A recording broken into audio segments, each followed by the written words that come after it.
C'est d'abord que le commerce d'aujourd'hui ne répond plus aux besoins des consommateurs de demain.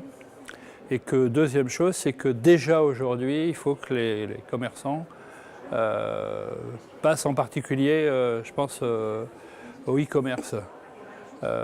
Moi qui préside le BGE, qui est une association qui accompagne la création d'entreprises, c'est à ce titre-là d'ailleurs que je siège au Conseil de développement, on s'aperçoit qu'aujourd'hui, on a la possibilité de faire un diagnostic auprès des commerçants pour voir avec eux quelles sont leurs difficultés. Et on peut leur donner, par exemple, la possibilité de se former aussi à la maîtrise un peu d'un site, etc. Mais on s'aperçoit il y a une espèce de frein, les commerces disent «Ah bah oui, mais...»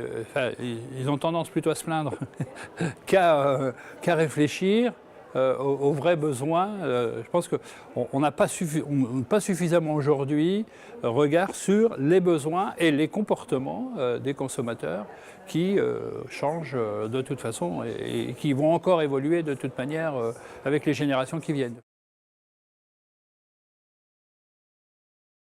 Le paradoxe, c'est qu'il faut rester proche des commerces et il faut aussi utiliser les moyens modernes et le digital en particulier. C'est comment on va concilier ces deux exigences, parce qu'en définitive, c'est quasiment les deux exigences.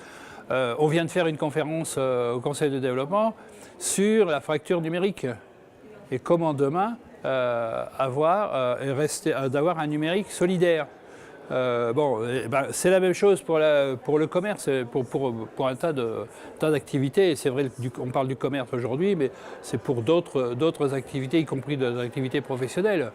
Le télétravail est une façon d'utiliser à bon escient les nouvelles technologies. En fait. Donc, ça veut dire que... Et ça, c'est un peu la difficulté. Ça ne s'oppose pas, au contraire. Il faut que ça renforce les deux phénomènes. À la fois garder la proximité, parce que c'est ce que les gens attendent. Proximité et compréhension aussi. Et puis, parce que effectivement, le digital nécessite quand même une maîtrise. Alors, une maîtrise, moi j'ai tendance à dire une maîtrise déjà personnelle. Confier la création de son site à quelqu'un, c'est être dépendant en fait. Ça veut dire qu'il faut au moins... alors, il faut parfois passer du temps pour véritablement le maîtriser, parce que c'est pas tant le prix, mais c'est de savoir ce qu'on veut y mettre en fait. Et c'est important aussi de communiquer les valeurs qu'on veut défendre aussi, y compris dans la manière de faire du commerce en fait. En général, les commerçants sont quand même veulent garder ce que j'appelle leur indépendance. Et donc, c'est comment on leur permet malgré tout de rester autonome et responsable en fait surtout d'anticiper, parce que ça, je pense que on n'apprend pas suffisamment les gens à anticiper.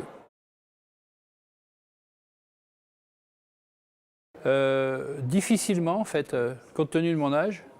On a encore les habitudes anciennes, même si je maîtrise l'informatique. Mais ça m'arrive maintenant de commander en ligne, en fait, et de payer en ligne, de toute façon. J'ai un jour dû le faire parce que je n'avais pas d'autre solution. Pour 12 €, une commande pour 10 € plus 2 pour garantir la livraison. Enfin, c'est pour donner le chiffre qui était un chiffre insignifiant.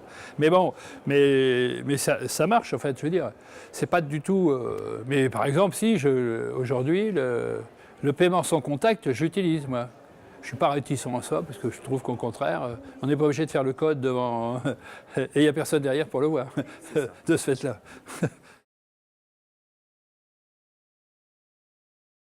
Oui, certains commerces du centre-ville. D'accord. Et lesquels en particulier? Plutôt les commerces alimentaires Non, plutôt les fringues. Et puis après, oui, alors le commerce alimentaire, c'est aussi... j'ai aussi on va dire des commerces plutôt en vente directe, en fait. Non, mais de toute façon, je vais dire oui, ça sert à rien, entre guillemets.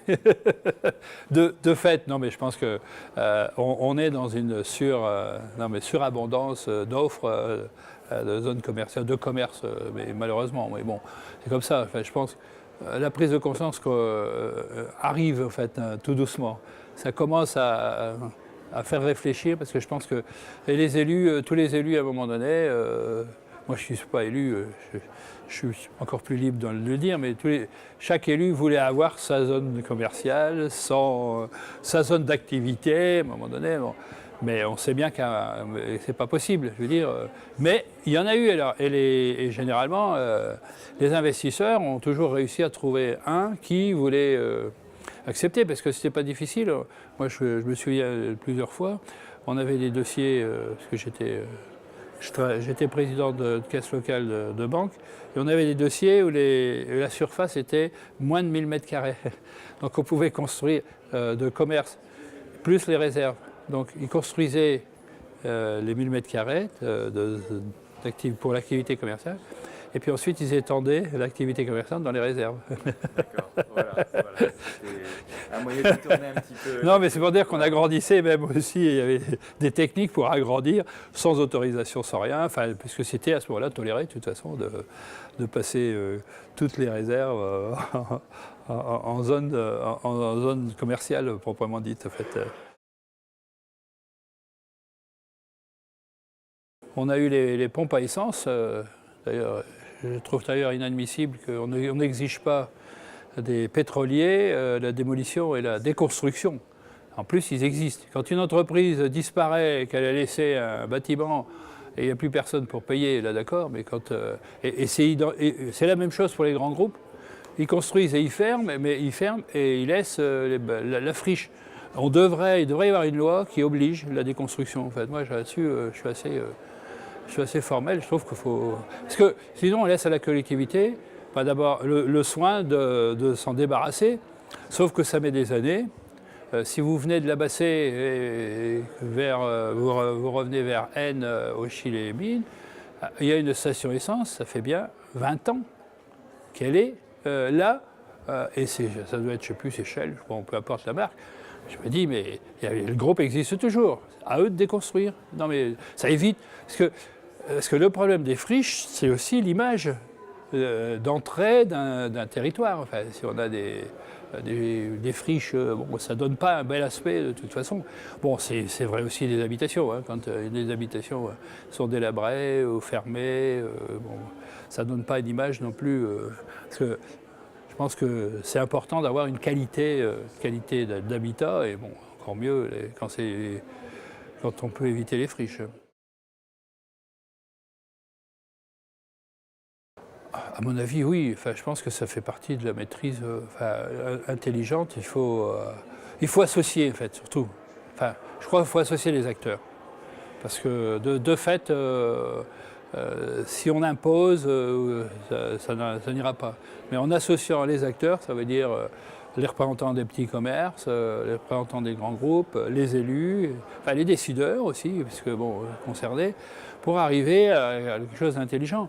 Quand on voit la courbe qu'on nous a montrée tout à l'heure, entre la progression des mètres carrés et la population, on sait qu'à un moment donné, il va y avoir trop de mètres carrés. Et bon, c'est ça qui est dramatique, en fait.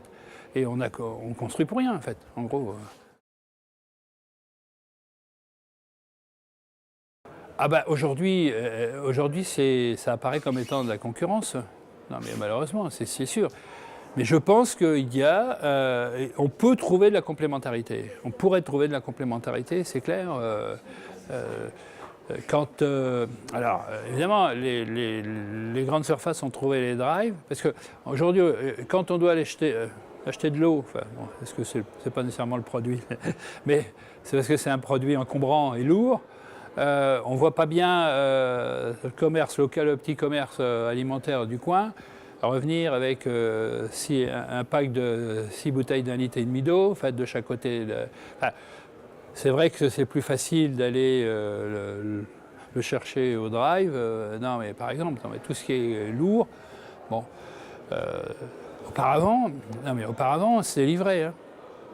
la bière était livrée à la maison, le lait était livré, le pain était livré.